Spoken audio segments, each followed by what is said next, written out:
ચલો વિદ્યાર્થી મિત્રો, કેમ છો? ચલો તો આપણે ચેપ્ટર નંબર 6 વિદ્યુત ચુંબકીય પ્રેરણ માં આજનો જે આપણો લેક્ચર છે એ લેક્ચર નંબર 5, બરાબર? 1 થી 4 લેક્ચર આપણે કમ્પ્લીટ કર્યા છે. અત્યાર સુધીમાં આપણે વિદ્યુત ચુંબકીય પ્રેરણમાં આત્મપ્રેરકત્વ, અન્ય પ્રેરકત્વ, ફેરેડેના નિયમો, એપ્સિલોન =VVL, ગતિકીય EMF જેને આપણે નામ આપ્યું હતું, બરાબર? લેન્ઝનો નિયમ, આ બધા થિયરી આપણે ભણી ગયા છે. તો હવે 5મા લેક્ચરની શરૂઆત કરતા પહેલા પ્રશ્ન આપણે જોઈએ કે આજનો પ્રશ્ન કયો છે. પ્રશ્ન છે ઇન્ડક્ટરની વ્યાખ્યા આપો અને ઇન્ડક્ટર માટે ઊર્જા U = 1/2 Li², સૂત્ર જે છે એ તારવવાનું છે, બરાબર? ઇન્ડક્ટર ની વ્યાખ્યા આપો. તો સૌથી પહેલા ઇન્ડક્ટર એટલે શું? તો એ આપણે કહી દઈએ. ઇન્ડક્ટર અત્યાર સુધી તમારે રેઝિસ્ટર આવ્યું છે, કેપેસિટર આવ્યું છે, એવો જ એક પ્રકાર જે છે એ ઇન્ડક્ટર. કોને કહેવાય ઇન્ડક્ટર? તો વ્યાખ્યાનો કેવી રીતે આપણને આપ્યું છે કે પરિપથનો જે ઘટક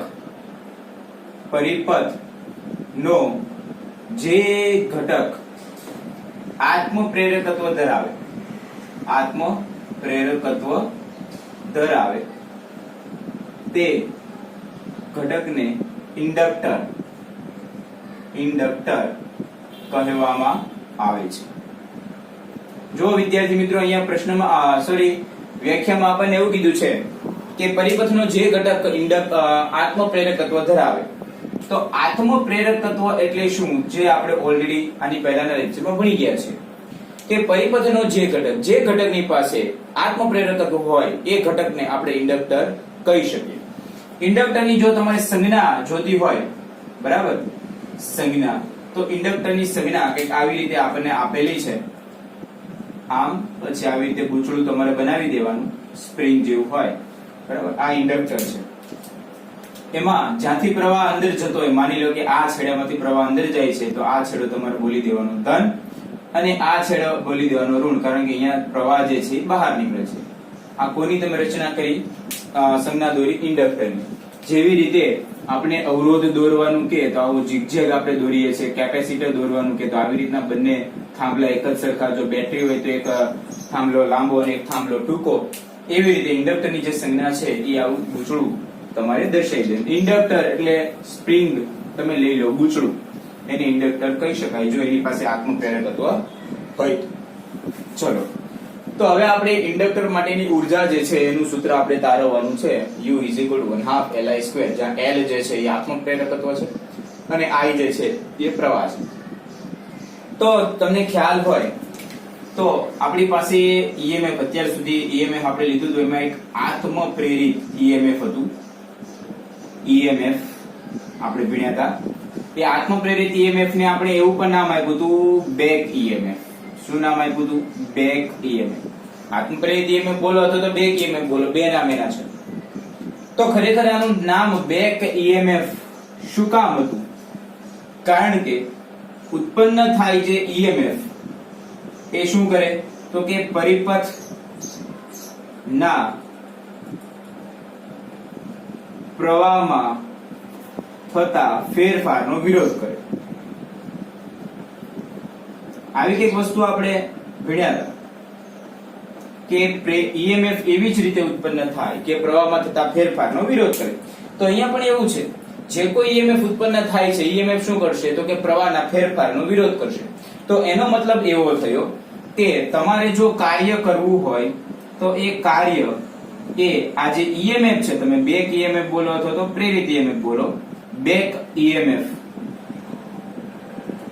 નો વિરોધ કરે. કાર્ય એ બેક EMF નો વિરોધ કરે એ રીતે ઉત્પન્ન થવું જોઈએ.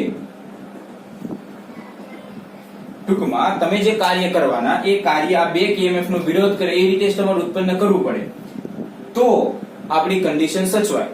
હવે પરિપથમાં એવું છે કે EMF જે ઉત્પન્ન થાય છે એ ખરેખર EMF એ શું કરે છે કે તો વિદ્યુત પ્રવાહના ફેરફારનો વિરોધ કરે છે, બરાબર છે? તો વિદ્યુત પ્રવાહના ફેરફારનો વિરોધ કરે. હવે આપણે કાર્ય કરે એટલે આપણે શું કરવું પડે? બેક EMF ની વિરુદ્ધમાં આપણે કાર્ય કરવું પડે. અને બેક EMF ની વિરુદ્ધમાં જે કોઈ આ કાર્ય થશે વિરુદ્ધમાં થતું કાર્ય એ ચુંબકીય ઉર્જા સ્વરૂપે એ કોઈ પણ ઘટક હશે, ઘટકની અંદર સંગ્રહ થશે. તમે બેક ઈએમએફ ની વિરુદ્ધમાં કાર્ય કરવાના. તમે જે કાર્ય કરશો એ ઘટકની અંદર કંઈક ઉર્જાના સ્વરૂપમાં સંગ્રહ પામશે. કઈ ઉર્જાના સ્વરૂપમાં સંગ્રહ પામશે? તો કે ચુંબકીય ઉર્જાના સ્વરૂપમાં સંગ્રહ પામશે. હવે માની લો કે આપણી પાસે I જેટલો પ્રવાહ પ્રસ્થાપિત કરવો હોય, પ્રસ્થાપિત કરવા માટે કાર્ય કરવાનો દર આપણે લઈએ તો આપણને ખબર છે dW/dt = I. આ સૂત્ર આપણને મળે. કાર્ય કરવાનો દર, પાવર પણ એને બોલી શકાય. તો dW/dt = I. પણ અહીંયા આપણે જે કોઈ કાર્ય કરીએ છીએ એ કાર્ય આપણે એવું ધારી લઈએ કે માત્ર ઇન્ડક્ટિવ અસર ધ્યાનમાં લેતા માત્ર ઇન્ડક્ટિવ અસર ધ્યાનમાં લેતા જે ઉષ્મા સ્વરૂપે વિખેરણ થતું હોય એ અસરને આપણે શું કરીએ છીએ? નાબૂદ કરીએ છીએ, અવગણી નાખીએ છીએ. પણ આપણે એવી જ અસર ધ્યાનમાં લઈએ કે જે ઇન્ડક્ટિવ હોય તો એપ્સિલોન નું સૂત્ર આપણી પાસે હતું એપ્સિલોન - L/di/dt. તો આ જે સૂત્ર જે છે આ એને ઉપરના સમીકરણમાં લખી શકાય. તો ઉપરનું જે સમીકરણ જે છે એ કંઈક આવું બનશે dW/dt = એપ્સિલોન ની જગ્યાએ કિંમત મૂકો L/di/dt × I. હવે dt સામેથી કેન્સલ એટલે આપણી પાસે વધ્યું dW = Li/di. આવું સમીકરણ આપણને મળ્યું. પણ આ તો થતું નાનકડું એવું કાર્ય છે. આપણે જો કુલ કાર્ય જોતું હોય, કુલ કાર્ય ટોટલ I પ્રવાહ માટે, કુલ પ્રવાહ I પ્રસ્થાપિત કરવા માટે તો W બરાબર શું થશે? તો કે W બરાબર ઇન્ટિગ્રેશન ઓફ dW. ક્યાંથી? તો કે 0 થી I સુધી. ઓકે, એટલે 0 થી I સુધી તમારે ઇન્ટિગ્રેશન કરવાનું Li/di નું. બરાબર, L જે છે એ તો આત્મપ્રેરકત્વ છે, બહાર નીકળી જાય. I × di નું તમે ઇન્ટિગ્રેશન કરશો એટલે W = તમને મળશે 1/2 Li². Okay, W = 1/2 Li². મતલબ આટલું તમારે કાર્ય કરવાનું છે. હવે તમે જે કાર્ય કરો છો એ જ તમારી ઉર્જા. તો U = 1/2 Li². આ શું થયું? ગુચડાની અંદર ચુંબકીય ઉર્જા. ગુચડાની અંદર ચુંબકીય ઉર્જા. પણ તમે જો આ સૂત્રને ફોકસ કરો, આ સૂત્રની ઉપર તમે ફોકસ કરો તો સૂત્રમાં શું છે? 1/2 Li². તમે યાદ કરો આપણી પાસે ગતિ ઉર્જાનું સૂત્ર હતું K = 1/2 mv². અહીંયા 1/2 Li². અને ત્યાં તો આપણી પાસે 1/2 mv². તો એનો મતલબ એવો થાય કે તમારું m જે છે એ L સાથે સંલગ્ન છે. m બરાબર L. m એટલે શું છે? દળ. અને L શું છે? તો કે આત્મપ્રેરકત્વ. બરાબર. અને V જે છે એ તમારું I. 1/2 માં કોમન છે. તો એનો મતલબ એવો થાય કે જેવી રીતે જડત્વ ઉત્પન્ન થવા માટે દળ જવાબદાર છે, તો અહીંયા એવી રીતે L જવાબદાર થશે. પણ એનું શું નામ આપ્યું છે? વિદ્યુત જડત્વ. વિદ્યુત જડત્વ તરીકે કોણ વર્તશે? L. ઓકે, સિમ્પલ 2 માં પણ પૂછાતો પ્રશ્ન છે. ઇન્ડક્ટર એટલે શું અને એનું સૂત્ર તારવવાનું છે. પરિપથનો જે ઘટક આત્મપ્રેરકત્વ ધરાવે ઇન્ડક્ટર કહેવાય, એની સંજ્ઞા આપી દીધી. તો કે EMF બેક EMF એટલે શું? તો કે પ્રવાહના ફેરફારનો વિરોધ કરે. ટૂંકમાં હવે તમે જે કાર્ય કરશો તો તમારે એની વિરુદ્ધમાં, બેક EMF ની વિરુદ્ધમાં કાર્ય કરવું પડશે. જે કોઈ કાર્ય તમે કરશો એ ઉર્જાના સ્વરૂપમાં સંગ્રહ પામશે. જો I જેટલો પ્રવાહ પ્રસ્થાપિત કરવા માટે પ્રવાહનો દર, કાર્યનો દર, પછી એપ્સિલોન = L/di/dt માત્ર ઇન્ડક્ટિવ અસરને ધ્યાનમાં લઈએ તો એનું સૂત્ર મૂક્યું. dW નું આપણે સૂત્ર આવ્યું. કુલ કાર્ય કરવા માટે ઇન્ટિગ્રેશન કર્યું એટલે U = 1/2 Li² આવ્યું. એને આપણે પહેલા સૂત્ર સરખાવ્યું. એનો મતલબ એમ કે દળ જે છે એ L સાથે સંલગ્ન ધરાવે છે. તો ત્યાં જડત્વ જે ઉત્પન્ન કરવા માટે જવાબદાર દળ હતું, તો એવી રીતે અહીંયા વિદ્યુત ચુંબકીય ઉર્જા પ્રસ્થાપિત કરવા માટે જવાબદાર તરીકે આપણે શું આવશે? L. આત્મપ્રેરકત્વ, જેને આપણે વિદ્યુત જડત્વ તરીકે પણ ઓળખીશું. ઓકે, જોયું.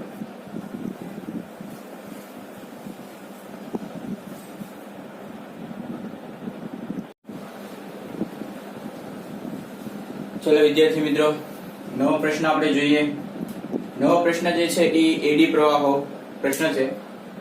એડી પ્રવાહો એટલે શું, એનો પ્રયોગ અને અસર ઘટાડવાના ઉપાયો જે છે એ તમારે દર્શાવવાના છે. એડી પ્રવાહ એની ક્યારેક નામ આપે છે ઘુમરી પ્રવાહ. શું નામ આપે છે? ઘુમરી પ્રવાહ. અથવા તો જે વૈજ્ઞાનિક એ એડી પ્રવાહની શોધ કરી જેનું નામ છે ફુકો. શું નામ છે? ફુકો.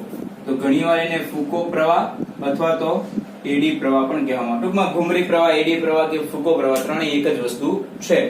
બરાબર. આખો જે પ્રશ્ન છે થિયોરેટિકલ પ્રશ્ન છે, એટલે ઓલરેડી પહેલેથી જ મેં તમને અમુક પોઈન્ટ જે છે એડી પ્રવાહને લગતા એ બોર્ડમાં તમને આપી દીધા છે. બરાબર. ખરેખર છે શું એ આપણે જોઈએ. તો પ્રશ્નમાં આપણને એવું કહે છે, જવાબમાં એવું કહે છે કે ઘુમરી પ્રવાહો એટલે શું?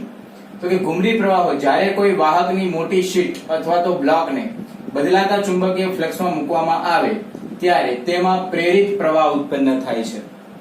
તેમના વહનની ભાત એ પાણીમાં ઘુમરતા વમળો જેવી આપણને જોવા મળે છે, જેને ફુકો પ્રવાહ અથવા તો એડી પ્રવાહ કહેવામાં આવે છે. ઓરિજિનલ એની વ્યાખ્યા જ્યારે ધાતુના દ્રવ્યમાંથી પસાર થતા ચુંબકીય ફ્લક્સમાં ફેરફાર થાય ત્યારે પ્રેરિત થતા પ્રવાહને એડી પ્રવાહ કહેવામાં આવે છે. ઘટના શું છે એ તમે આખું સમજો. માની લો કે તમારી પાસે બે મેગ્નેટ છે. બરાબર. આ બે મેગ્નેટ છે. બે મેગ્નેટના શક્તિશાળી મેગ્નેટના બે ટુકડા છે. બરાબર. વચ્ચે એક તમારે લઈ લેવાની તકતી, ધાતુની એક તકતી લઈ લેવાની, ઉપર એને જોડી દેવાની. એટલે એવું તમે ધારીને ચાલો કે અહીંયા બે મેગ્નેટ છે અને આ દોરી વડે અહીંયા લટકાવી દીધી છે ધાતુની તકતી આ રીતના. બરાબર. હવે તકતી જે છે એ દોલન કરે છે. તકતી જે છે એ બે ચુંબક જે છે એની વચ્ચેથી દોલન કરે છે. એક આ રીતના સમજાવવાની મેં ટ્રાય કરી છે. આ બે ચુંબક છે, આ તકતી જે છે એ તકતી શું કરે છે, એ બે ચુંબક વચ્ચેથી પસાર થઈ રહી છે. તો હવે એવું થશે કે આ ચુંબક જે છે આ એનો નોર્થ છેડો છે, આનો સાઉથ છેડો છે. તો બંને વચ્ચે ચુંબકીય ક્ષેત્ર, આ વચ્ચેના વિસ્તારમાં ચુંબકીય ક્ષેત્ર હશે. બરાબર. અને ચુંબકીય ક્ષેત્ર હશે તો તમારું ફ્લક્સ પણ હશે. બરાબર. જ્યારે આ તકતી એમાંથી પસાર થાય છે ત્યારે એકમ સમયે એ ફ્લક્સમાં ઘટાડો થાય, પાછું એ તકતી નીકળી જાય એટલે પાછો ફ્લક્સમાં વધારો થાય, પાછી એ તકતી પસાર થાય એટલે ફ્લક્સમાં ઘટાડો થાય, પાછી તકતી નીકળી જાય એટલે ફ્લક્સમાં વધારો થાય. એટલે થાય છે એવું કે જ્યારે તકતી પહેલા ચુંબકીય ફ્લક્સ છે એ ચુંબકીય ફ્લક્સની ક્ષેત્ર રેખાઓને કાપી અને આગળ જાય, પાછી આવે, પાછી ફરીવાર કાપી અને આગળ જાય. ટૂંકમાં આ ઘટના બન્યા કરે છે. એને કારણે શું થાય છે કે તમારી પાસે જે તકતી છે એ તકતીની અંદર પ્રવાહ પ્રેરિત થાય છે. કારણ કે બદલાતું જતું ફ્લક્સ તમને શું આપે? તો કે બદલાતું જતું ચુંબકીય ફ્લક્સ પ્રવાહ આપણને આપે. તો આ જે તકતી જે છે એમાં પ્રવાહ જે છે ઉત્પન્ન થાય છે. હવે એ સમઘડી દિશામાં થાય કે વિષમ ઘડી એની ચર્ચા તો આપણે જ્યારે એ દાખલા કેવું કઈ આવે ત્યારે આપણે કરવાની છે. બરાબર. અહીંયા એવું થાય છે કે આ તકતીની અંદર ચુંબકીય પ્રવાહ જે છે એ વહે છે. તો આ ચુંબકીય પ્રવાહ જે છે એને કારણે એક વિદ્યુત ચુંબકીય અવમંદન નામની ઘટના બને છે. શું થાય છે? વિદ્યુત ચુંબકીય અવમંદન. આ વિદ્યુત ચુંબકીય અવમંદન શું છે? જ્યારે તકતી ચુંબકીય ફ્લક્સમાંથી પસાર થતી ચાલે છે ત્યારે તકતીની અંદર પ્રવાહ ઉત્પન્ન થાય છે. અને પ્રવાહ જે છે, અથવા તો આપણે એવું પણ બોલી શકીએ કે બદલાતું જતું ચુંબકીય ફ્લક્સ EMF આપે છે. તો એવું જ EMF ઉત્પન્ન થાય કે જે વિદ્યુત પ્રવાહના ફેરફારનો વિરોધ કરતું હોય.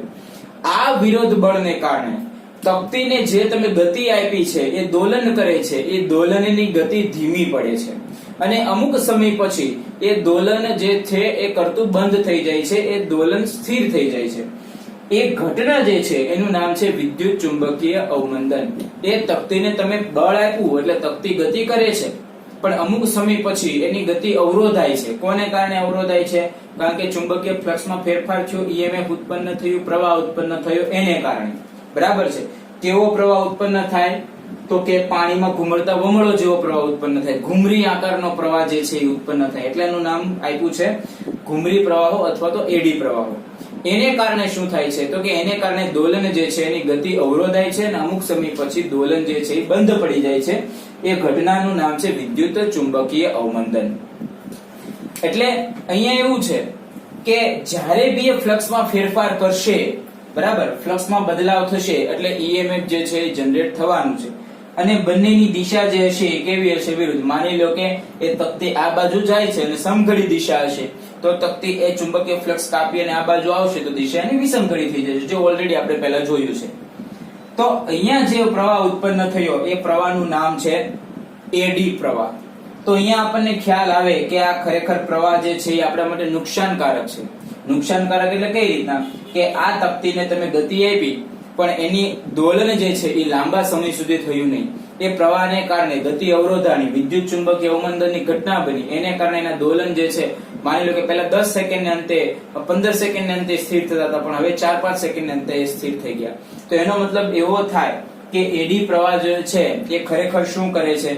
તો કે એ નુકસાન કરે છે, બરાબર. તો એડી પ્રવાહ ઘટાડવા માટેના ઉપાય, તો તમારે એડી પ્રવાહ ઘટાડવો હોય તો કઈ રીતે ઘટાડી શકો? કારણ કે અહીંયા મારે જો ગતિ વધારે ચાલુ રાખવી હોય તો કમસે કમ મારે એડી પ્રવાહો બને એટલો ઓછો ઉત્પન્ન થવો જોઈએ. જેટલો ઓછો એડી પ્રવાહ ઉત્પન્ન થશે એટલી આ લોલકની ગતિ જે છે લાંબા સમય સુધી ચાલશે.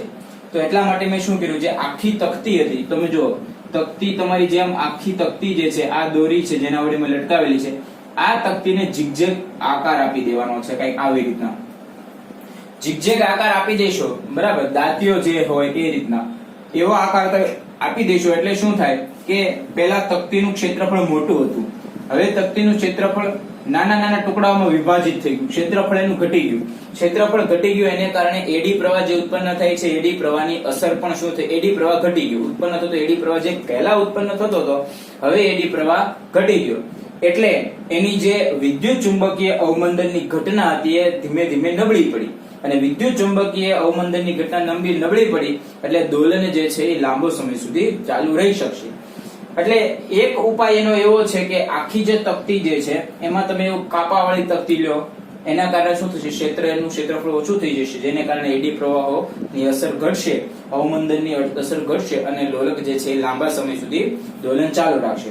અથવા તો મોટર અથવા ઇલેક્ટ્રોમેગ્નેટ તમે જોયું હોય, કોઈ પણ પાણીની મોટર અથવા ઇલેક્ટ્રોમેગ્નેટ તમે જોયું હોય, એમાં શું હોય કે એક ગર્ભ હોય અને ગર્ભની ઉપર ઘણા બધા ધાતુઓના પટ્ટા જે છે એ વીંટાળેલા હોય. હવે ઘણા બધા એક જ ધાતુના પટ્ટા તમે વીંટાળો તો એને કારણે શું થાય? ક્ષેત્ર જે છે એ વધી જાય. ક્ષેત્ર વધી જાય એટલે શું થાય? પ્રવાહ જે છે એ વધી જાય. પ્રવાહ વધી જાય એટલે એડી પ્રવાહની અસર વધશે એટલે વિદ્યુત ચુંબકીય અવમંદનની ઘટના બનશે. અહીંયા એવું થશે કે વિદ્યુત ઉર્જામાં તમારી જે ઉર્જા તમે આપો છો એ ઉર્જા જે છે ઉષ્મા સ્વરૂપે વિખેરણ થઈ જાય છે, એટલે એ લોસ, તમે જે ઉર્જા આપો છો એનું શું થાય છે? લોસ થઈ જાય છે. એટલે એટલા માટે આપણે શું કરીએ કે આ જે ગર્ભ છે એ આખું એક જ ધાતુને બદલે પહેલા એક પટ્ટો તમે ચડાવો, પછી એક અવાહક પડ ચડાવો, પછી બીજો પટ્ટો તમે ધાતુનો ચડાવો, પછી પાછો એક અવાહક પડ ચડાવો, પછી ત્રીજો પટ્ટો તમે ધાતુનો ચડાવો. આખું ધાતુનો નથી બનાવવાનો. જ્યારે ઇલેક્ટ્રોમેગ્નેટ અથવા ચુંબક આપણે બનાવતા હોઈએ ત્યારે ઘણીવાર શું કરીએ કે આખો જે ગર્ભ હોય એની પર ધાતુનો પહેલો પટ્ટો, બીજો પટ્ટો, ત્રીજો, ચોથો, પાંચમો એમ કરીને આખું આપણે મોટર તૈયાર કરતા હોઈએ. તો એમ કરવાને કારણે આપણે શું થશે કે મોટા પ્રમાણમાં વિદ્યુત ઉર્જા જે છે એનું ઉષ્મા ઉર્જા સ્વરૂપે વિકિરણ થશે. તો એના માટે આપણે શું કરીએ કે આ જે ગર્ભ છે એમાં પહેલા એક ધાતુનો પટ્ટો વીંટાળીએ, પછી કોઈ પોલિશ કરેલો અથવા તો અવાહક પટ્ટો વીંટાળી દઈએ, પછી પાછો એક ધાતુનો પટ્ટો, પછી પાછો એક અવાહક, એવી રીતના આપણે વીંટાળીએ. કંઈક આવી રીતના આપણે કરીએ, જેને કારણે શું થાય તો કે પ્રવાહ જે છે એની અસર ઘટે અને જે ઉષ્મા સ્વરૂપે વિખેરણ થતી હતી ઉર્જા એની અસર પણ ઘટે. મોસ્ટ ઓફ કેસીસમાં આપણને એવું જ જાણવા મળે છે કે શું એડી પ્રવાહ જે છે નુકસાનકારક છે? નહીં, એડી પ્રવાહનો ઉપયોગ પણ આપણી પાસે છે. એડી પ્રવાહના આપણી પાસે અહીંયા આપેલા છે એવા 4 ઉપયોગ છે. ટ્રેનમાં મેગ્નેટિક બ્રેકિંગમાં, વિદ્યુત ચુંબકીય અવમંદન, ઇન્ડક્શન ફર્નેસ અને ઇલેક્ટ્રિક પાવર મીટર. આ 4 જગ્યાએ આપણે એનો ઉપયોગ કરી શકીએ છીએ. ઇલેક્ટ્રિક ફર્નેસ જે છે આમાં તમે જો આ પ્રવાહ જે ઉત્પન્ન થાય છે એડી પ્રવાહ એ મોટા પ્રમાણમાં ઉત્પન્ન થયા જ કરે તો જૂલ ઉષ્મા આપણને મળી શકે છે I2RT પ્રમાણે. તો ઇન્ડક્શન ફર્નેસ જે છે, બરાબર, તમે કોઈ ઇન્ડક્શન ફર્નેસ તમે જોયું હોય, બરાબર, તો ફર્નેસ ની અંદર કોઇલ હોય અને મોટા પ્રમાણમાં કોઇલ જે છે એ વીંટાળેલી હોય. એને કારણે શું થાય કે જે પ્રવાહ ઉત્પન્ન થવાનો છે એની કિંમત વધી જાય, I2RT પ્રમાણે જૂલ ઉષ્મા વધી જાય. તો ઇન્ડક્શન ફર્નેસમાં એવી રીતે ઉપયોગ કરી શકાય. બીજું તમને આપ્યું છે ટ્રેનમાં મેગ્નેટિક બ્રેકિંગમાં. તો મેગ્નેટ થી જે ચાલતી ટ્રેન જે છે, બરાબર, એ મેગ્નેટથી ચાલતી ટ્રેન, અત્યારે જે આપણે ટ્રેન છે એમાં તમે સડનલી બ્રેક તમે એપ્લાય કરશો એટલે શું થાય તો કે ઝાટકા તમને લાગે. પણ જો તમે એડી પ્રવાહનો ઉપયોગ એડી પ્રવાહનો ઉપયોગ પેનમાં તમે કરો તો એ ઝાટકાનું નિવારણ પણ તમે લાવી શકો છો, કારણ કે પ્રવાહ ઉત્પન્ન થશે એટલે પ્રવાહ એવી જ રીતે ઉત્પન્ન થાય કે જે ઈએમએફ નો વિરોધ કરે, એટલે સ્મૂથ બ્રેક જે છે એ બ્રેક લાગી શકે છે. બીજું વિદ્યુત ચુંબકીય અવમંદન. વિદ્યુત ચુંબકીય અવમંદન એટલે શું તો કે ઘણીવાર ગેલ્વેનોમીટર જ્યારે બનાવવામાં આવે તો એ ગેલ્વેનોમીટર જે છે એમાં કોઈ એક બિન ધાતુનો ઉપયોગ કરવામાં આવે. હવે બિન ધાતુનો તમે ઉપયોગ કરો એટલે વિદ્યુત ચુંબકીય અવમંદનની ઘટના બનવાની નથી. ધાતુ છે જ નહીં એટલે વિદ્યુત ચુંબકીય અવમંદનની ઘટના બને નહીં. એને કારણે ગેલ્વેનોમીટરનો કાંટો છે એ સ્થિર થાય નહીં. એટલા માટે આપણે શું કરીએ કે ત્યાં જો એડી પ્રવાહ ઉત્પન્ન થાય તો શું થાય તો કે એડી પ્રવાહ ઉત્પન્ન થાય તો અવમંદનની ઘટના બને, અને અવમંદનની ઘટના બને એટલે ગેલ્વેનોમીટરનો કાંટો જે છે એ ઝડપથી આપણે શૂન્ય કરી શકીએ. ટૂંકમાં આ ચારેયના ઉપયોગો છે, ઘણીવાર 2 માર્કમાં પૂછાતા હોય છે, તો ચારેયના નામ લખો અને એમાં એક સ્ટેટમેન્ટ તમારા ઉપયોગો માટેનું લખવાનું. બાકી એડી પ્રવાહ એટલે શું અને એના ઉપયોગો લગભગ આ જ પ્રશ્ન પૂછાય છે, અને આખો પ્રશ્ન થિયોરેટિકલ છે. ઓકે, જોયું.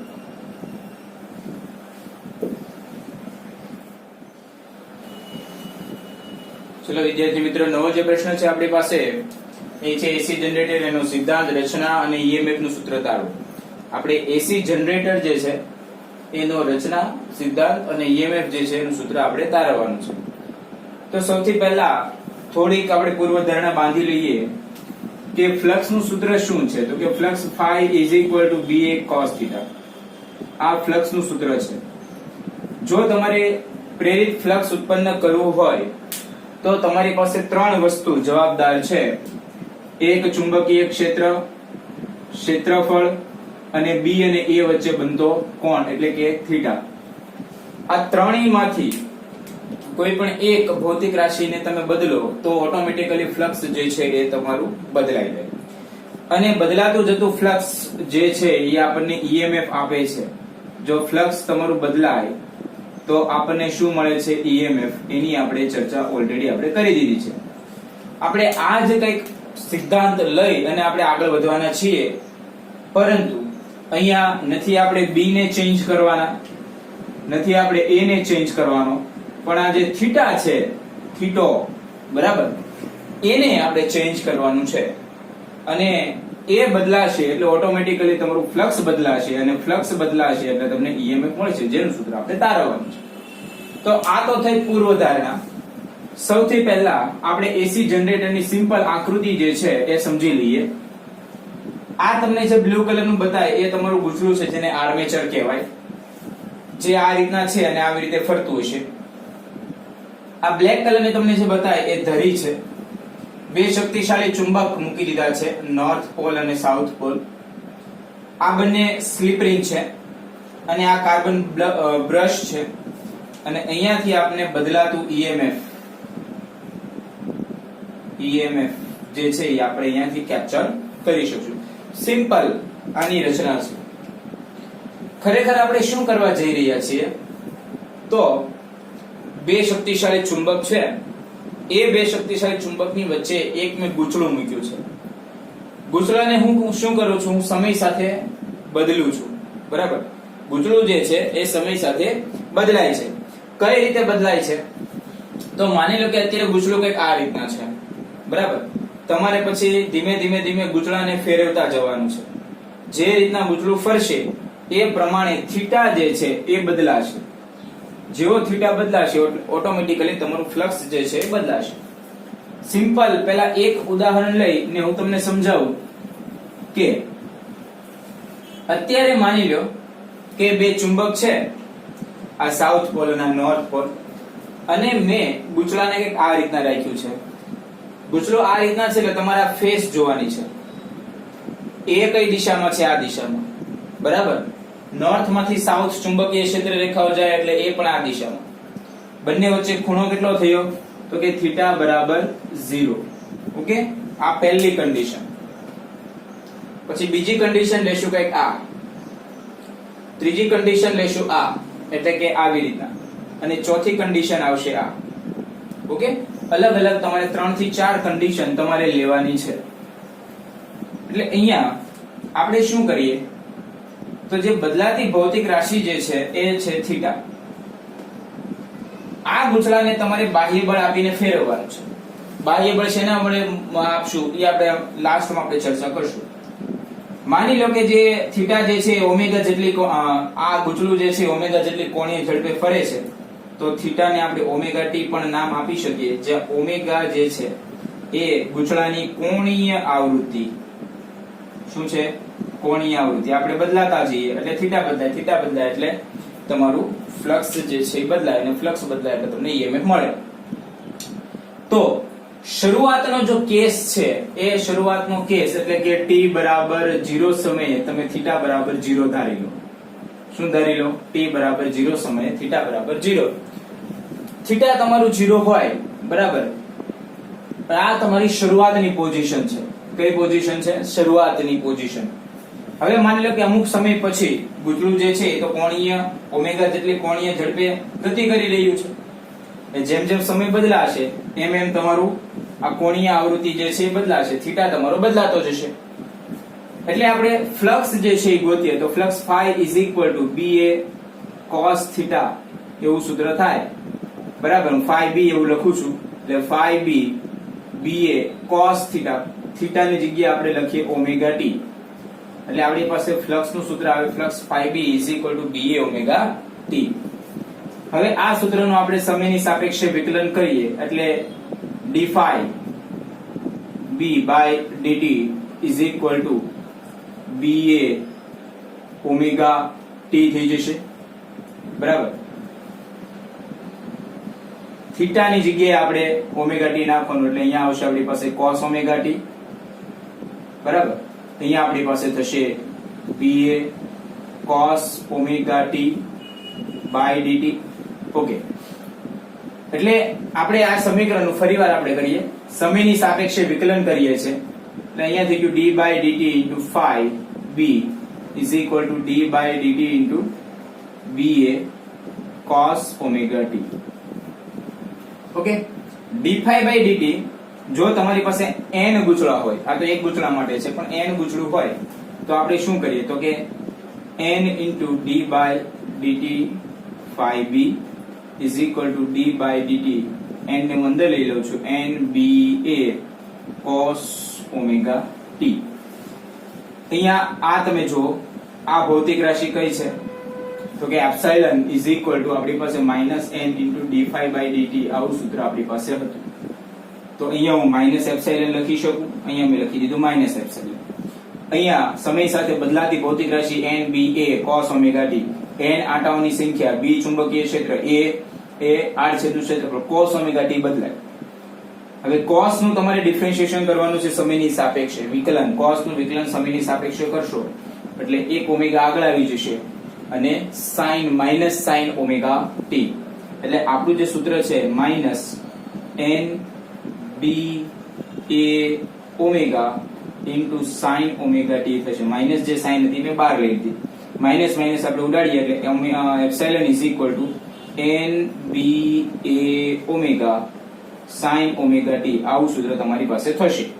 એમાં આ વસ્તુ જે છે એની જગ્યાએ આ તો અચળાંક છે અને ઓમેગા જે છે કોણીય આવૃત્તિ, બરાબર, જે અચળ કોણીય આવૃત્તિથી ફેરવતા જવાનું.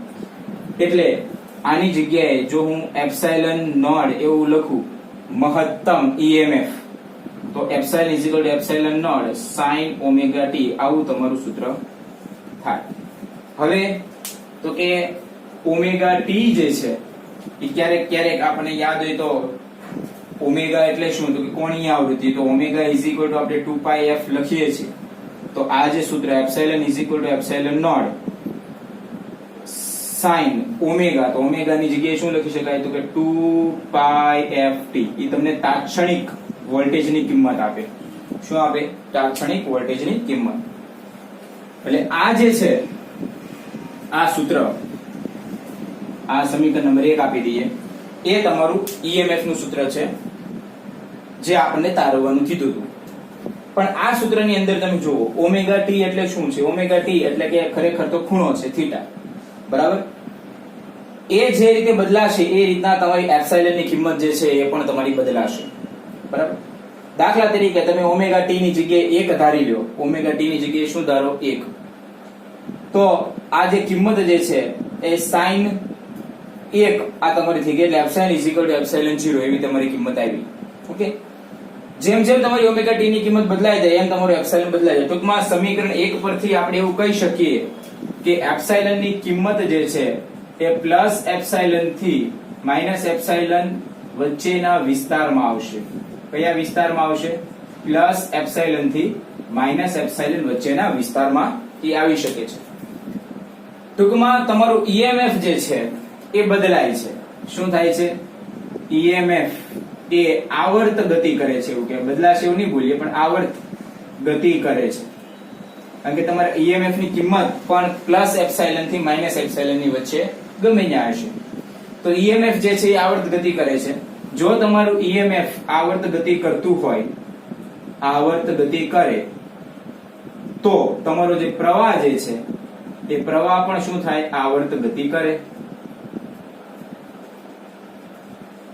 હવે પ્રવાહ આવર્ત ગતિ કરે એનું નામ ઉલટ સુલટ પ્રવાહ. ઉલટ સુલટ પ્રવાહ, જેને લોકો કહે છે AC પ્રવાહ. શું કહે છે? AC પ્રવાહ. જે ઘરમાં આપણે આવતો હોય ઉલટ સુલટ પ્રવાહ. ઘડીક આ પોઝિટિવ, ઘડીક આ પોઝિટિવ, ઘડીક આ પોઝિટિવ, ઘડીક આ પોઝિટિવ. ટૂંકમાં આખું જે કાર્ય થઈ રહ્યું છે એ કોના ઉપર આધારિત છે? તો કે આ સમીકરણ ઉપર આધારિત છે. એમાં ઓમેગા ટી જે છે એની ઉપર તમારો આધાર રહેલો છે. એટલે આ તો થઈ એની સાબિતી, બરાબર, રચના થઈ ગઈ અને સૂત્રની તારવણી થઈ ગઈ.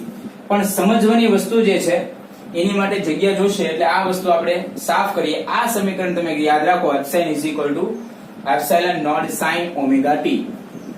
બરાબર, ચલો એટલું આપણે જવા દઈએ. સમીકરણ તમારું હતું epsilon is equal to epsilon not sin omega T. એટલે epsilon is equal to epsilon not sin omega T. હવે કામ કરીએ, આપણે શરૂઆતની સ્થિતિ લઈએ, અલગ અલગ 4 કેસ લઈને તમને સમજાવું. તો પહેલો જે કેસ છે એના માટે તમે ધારો t બરાબર 0. શું ધારો? t બરાબર 0. અને થીટા બરાબર ઓમેગા ટી બરાબર પણ તમે ધારો 0. ઓકે, થીટા બરાબર ઓમેગા ટી બરાબર પણ તમે શું ધારો? 0. એટલે તમારે એપ્સિલોન ની કિંમત તમે અહીંયા મૂકશો, એટલે એપ્સિલોન શું થઈ ગયું? તો કે epsilon is equal two omega T ની જગ્યાએ 0 તમારે મૂકવાનું. sin 0 ની કિંમત થશે 0. એટલે એપ્સિલોન ની કિંમત તમને શું મળી ગઈ? તો કે 0. ક્યારે? તો કે t બરાબર 0 સમયે તમારો એપ્સિલોન થઈ ગયું 0. બીજી કન્ડિશન આપણે મૂકીએ. આ સ્થિતિ તમારે આકૃતિમાં જોઈ હોય તો આકૃતિમાં કઈ રીતનું છે? ચુંબકીય ક્ષેત્ર આ દિશામાં છે અને તમે મૂક્યું છે આમ. તમે આ ગૂંચળું જે છે એને મૂક્યું છે આમ, એટલે A ની દિશા આ થઈ ગઈ, ચુંબકીય ક્ષેત્રની દિશા તો ઓલરેડી એ છે જ, એટલે થીટા તમારે થઈ ગયો 0. બરાબર, એવું પણ બોલી શકાય કે તમે ક્ષેત્રને લંબ જે છે એ ગૂંચળું મૂક્યું છે. હવે આપણે શું કરીએ? ગૂંચળાને આપણે આમ મૂકીશું. પહેલા કેવી હતું? આ સ્થિતિ હતી. હવે બીજા કેસમાં સ્થિતિ આ થઈ જાય છે, એટલે A ની દિશા ઉપર, ચુંબકીય ક્ષેત્રની દિશા આ 90 નો ખૂણો બનશે. એટલે બીજા કિસ્સામાં એટલે કે t બરાબર કેપિટલ T/4, એક આખા સમયગાળાને ટાઈમ પીરિયડ t નામ આપી, આવર્તકાળ t, તો થીટા બરાબર ઓમેગા t બરાબર 90 થાય. ઓકે, તો કિંમત તમે મૂકો તો epsilon is equal to epsilon not sin 90. sin 90 એટલે થશે 1, એટલે અહીંયા મળી ગયું 1. ઓકે, હજી એક કિસ્સો લઈએ ત્રીજા નંબરનો. તો ત્રીજા નંબરના કિસ્સામાં t ની કિંમત અત્યારે કઈ સિચ્યુએશન હતી ભાઈ? અત્યારે સિચ્યુએશન આમ હતી. હવે કઈ સિચ્યુએશન કરવાની છે? આ સિચ્યુએશન હતી ને હવે આ સિચ્યુએશન કરવાની. ચુંબકીય ક્ષેત્ર આ દિશામાં, આડછેદનું ક્ષેત્રફળની દિશા આ, એટલે t બરાબર તમારું થશે t/2 સમયે. t/2 સમયે થીટા બરાબર ઓમેગા t બરાબર કેટલું થઈ ગયું? તો કે 180 ડિગ્રી. ઓકે, તો તમારી એપ્સિલોન ની કિંમત epsilon is equal to epsilon not sin omega t. એમાં ઓમેગા t ની જગ્યાએ તમારે મૂકવાનું છે 180. 180 એ મૂકશો એટલે એપ્સિલોન ની કિંમત થઈ ગઈ 0. બરાબર, હજી તમે આગળ વધો. તમારું ગૂંચળું આવી રીતે હતું, હવે ગૂંચળાને આ રીતના કરો. ચોથા નંબરનો કિસ્સો. તો ચોથા નંબરના કિસ્સામાં એટલે સમય કેટલો થશે? તો કે t બરાબર 3t/4. 3t/4 થીટા બરાબર ઓમેગા ટી બરાબર 270 270 એટલે હવે હું ડાયરેક્ટ મૂકું છું માઇનસ એપ્સિલોન આવશે sin ઓમેગા ટી sin 270 -1 એટલે એપ્સિલોન ની કિંમત આવી -1 અને એની પછીનો કિસ્સો અત્યારે જે કિસ્સો લીધો તો એ આ લીધો તો હવે કિસ્સો પાછો આ એટલે થીટા ની કિંમત તો કે થીટા ની કિંમત આવી ગઈ પાંચમો કિસ્સો તો t બરાબર સંપૂર્ણ t થઈ ગયું બરાબર અને થીટા બરાબર ઓમેગા ટી બરાબર 360 ડિગ્રી એટલે epsilon is equal to epsilon not sin omega t અથવા તો sin 360